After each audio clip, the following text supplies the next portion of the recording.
Good morning, students. Welcome to online classes provided by MDN Public School क्लायत। जैसा कि first of all सभी को विद्यार्थियों को ये पता होना चाहिए कि आज की पहली बार 194 देशों की सहमति से Bharat WHO World Health Organization का चेयरमैन बना है। पहली बार ऐसा हुआ है कि विषय में एक 194 देशों की सहमति से WHO हेल्थ ऑर्गेनाइजेशन के चेयरमैन कौन भारत बना है विश्व का। कल हमने क्वेश्चन पढ़ा था बेटा लोक निगम। आज हम इसके क्वेश्चन दूसरे में पढ़ेंगे। एक बात और बताना चाहते हैं, आपकी ऑनलाइन टेस्ट होंगे मल्टी चॉइस क्वेश्चन के। जैसे कि आज हमारे स्कूल के मैनेजिंग डायरेक्टर श्री विजय कंसल जी ने मीटिंग ली थी ऑनलाइन, तो उसमें डिस्कस किया था टीचरों के साथ। तो उसमें 20 मार्क्स का बेटा आपका ऑब्जेक्टिव क्वेश्चन होंगे, जो 10 मिनट का समय रहेगा, आपको उसी में वो ऐड करना होगा और वो आपको एट प्रेजेंट रिजल्ट बताएंगे कि आपकी परफॉर्मेंस कैसी होगी। तो सही विद्यार्थी ये भी ध्यान है कि आप अच्छे से रीड करें, अच्छे से पढ़ें। जैसा कि आपको सभी टीचरों ने लेक्चर समझाया है, पढ़ाया है, आप उनको एक बार डिटेल भी दें। आराम हमको हो सकेगा तो एक बार सिलेबस भी प्रोवाइड करवाएंगे। टुडे ना स्टार्ट करते हैं बेटा। सार्वजनिक निगमों की विशेषता बताओ। सार्वजनिक निगम की क्या क्या विशेषताएं हैं। सार्वजनिक निगम अवस्था में निम्नलिखित विशेषताएं पाई जाती हैं। सबसे पहले है स्वतंत्र कानूनी व्यक्तित्व। जब स्वतंत्रता कानून का व्यक्तित्व होगा, सार्वजनिक निगम एक वैधानिक व्यक्ति होता है। सार्वजनिक निगम एक वैधानिक व्यक्ति होता है, अर्थात इसका अपना स्वतंत्र कानूनी व्यक्तित्व होता है। इसका कहने का तात्पर्य क्या है बेटा, इसका एक अपना स्वतंत्र कानूनी व्यक्तित्व होता है। सार्वजनिक निगम के विरुद्ध यदि कोई कानूनी कार्रवाई करता है, कहने का तात्पर्य क्या है कि अगर उसके विरुद्ध कोई कानूनी कार्रवाई करता है तो वह निगम के विरुद्ध होती है, न कि सरकार के विरुद्ध। किसके विरुद्ध होगी बेटा? अगर आप कार्रवाई करेंगे तो वह कार्य किसके विरुद्ध होगी? निगम के विरुद्ध, ना कि सरकार के विरुद्ध। सेकंड पॉइंट है बेटा कानून द्वारा स्थापित। सार्वजनिक निगमों की स्थापना संसद के कानूनों द्वारा की जाती है। इन कानूनों में उनके लक्ष्य, शक्तियों तथा कार्यों का वर्णन भी किया जाता है। जो उनके कानून हैं उनमें उनकी लक्ष्य, शक्तियां तथा कार्यों का भी वर्णन किया जाता है। समय और परिस्थितियों के अनुसार इन कानूनों में कुछ संशोधन भी किया जा सकता है। कहते हैं वो क्या कहते हैं, according to situation and timing, तो उसको देखकर इन कानूनों में कुछ संशोधन भी किया जाता है। थर्ड पॉइंट है बेटा वित्तीय स्वतंत्रता। सार्वजनिक निगम सरकारी बजट का हिस्सा नहीं होते। सार्वजनिक निगम सरकारी बजट का हिस्सा नहीं होते। इनका वित्त राष्ट्र वित्त से अलग होता है। इनका क्या है, जो वित्त राष्ट्र है वित्त से अलग होता है। ये अपने धन को अपनी इच्छा अनुसार उपयोग करते हैं। क्या करते हैं? ये अपने धन को अपनी इच्छा अनुसार प्रयोग करते हैं। बेटा इसमें कुछ वर्ड मिसिंग लग रहे हैं, कुछ रहे हैं, तो ये नोट्स बनाए हुए थे, इसमें शायद फिक्की पड़ गई, लेकिन मैं बोलते हुए आपको बता रहा हूँ। अगर गलती लिखने में प्रॉब्लम लगती है तो आप इस वीडियो को अच्छे से सुने। इच्छा है बेटा शब्द व्यापारिक रूप से जो प्रकृति है वो कैसे होगी? सरकार के लगभग सभी व्यापारिक व औद्योगिक प्रकृति के कार्य हैं। सरकार के जितने भी व्यापारिक वे लगभग औद्योगिक प्रकृति के कार्य हैं, सार्वजनिक निगमों द्वारा ही पूरे किए जाते हैं। अर्थात सार्वजनिक निगमों के द्वारा ही संपन्न किए जाते हैं। बात करते हैं फिफ्थ पॉइंट की, उद्देश्यों की स्पष्टता। जो उसके टारगेट उद्देश्य हैं, उसके ऑब्जेक्ट हैं, तो वो स्पष्टता क्या कहना चाहता है।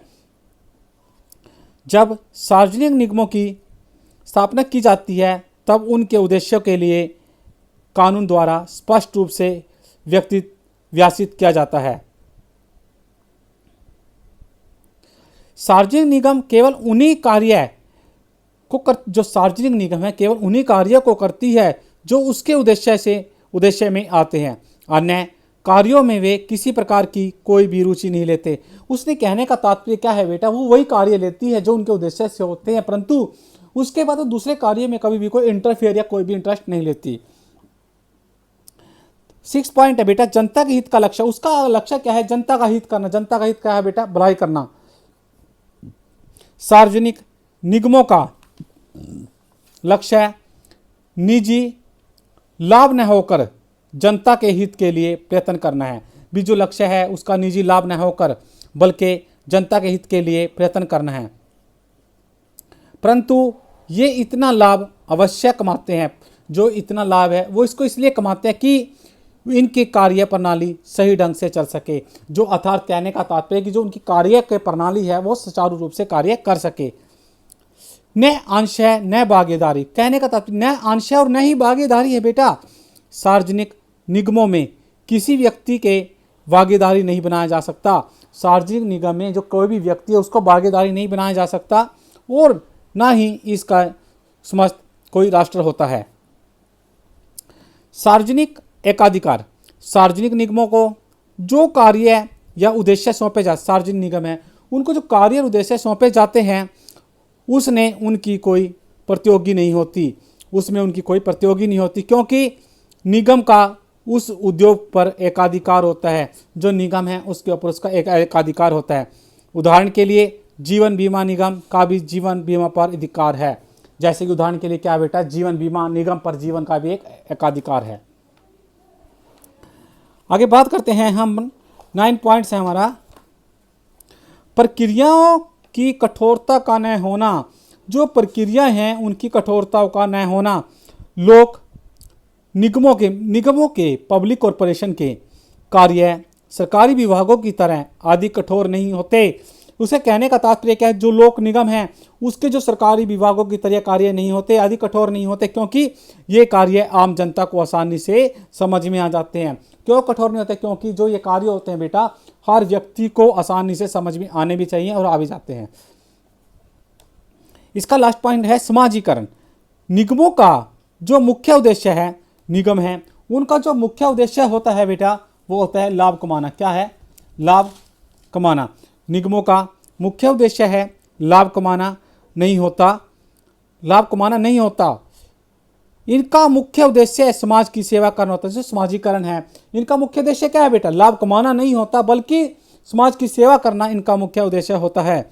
इस उद्देश्य में से ये पूरे समाज की भलाई करते हैं और सामाजिक की समाजवादी व्यवस्था को भी बढ़ावा देते हैं। उनका कहने का तात्पर्य क्या है बेटा? जो निगमों का मुख्य उद्देश्य है खुद को लाभ कमाना नहीं बल्कि सभी पूरे समाज की सेवा करना होता है और पूरे समाज की भी भलाई करना होता है। जैसे कि आपने पढ़ा है, आज आपने उसकी विशेषता पढ़ी है लोक निगम की, उसके 10 के 10 पॉइंट्स पढ़े हैं, बहुत इंपॉर्टेंट है सार्वजनिक निगम की विशेषताएं। एक बार हम कल वाला टॉपिक फिर से एक बार रीड कर लेते हैं जो हमने कर पढ़ा था। क्या था बेटा? लोक निगम या सार्वजनिक निगम से आप क्या समझते हैं? यही क्वेश्चन हमने पढ़ा था लेक्चर 1 में, 9 लेसन चला हुआ है पब्लिक कॉर्पोरेशन। इसमें हमने पढ़ा था आधुनिक राज्य कल्याणकारी है, उसकी डेफिनेशन पढ़ी थी। मैंने बताया था आपको क्वेश्चन लिखने से पहले, जब आप एग्जाम में क्वेश्चन देंगे तो आपने डेफिनेशन इसमें लिखना है कि भिन्न भिन्न विद्वानों ने अपने विचार से अलग अलग प्रकार से लोक निगम की परिभाषा दी है, लेकिन उनमें से कुछ विद्वान प्रमुख हैं जिसके अनुसार प्रोफेसर डिमॉक, प्रोफेसर खेरा, ये नाम हमने कल पढ़े थे। आपने ऐसे लिखने हैं प्रोफेसर फिफनर के अनुसार। उसके बाद हमने पढ़ा था बेटा इसमें डेवलपमेंट, उसका विकास कैसे हुआ।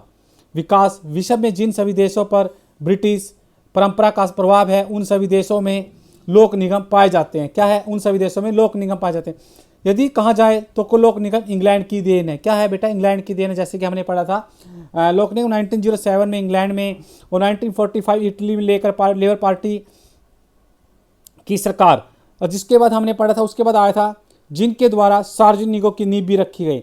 और लास्ट में पढ़ा था हमने भारत में सार्वजनिक निगमों का इतिहास ज़्यादा पुराना नहीं है। भारत में निगम प्रणाली की शुरुआत स्वतंत्रता प्राप्ति के बाद हुई और स्वतंत्रता के बाद भारत सरकार ने देश के आर्थिक व सामाजिक व्यापारिक कार्यों करने के लिए सार्वजनिक निगमों की स्थापना की।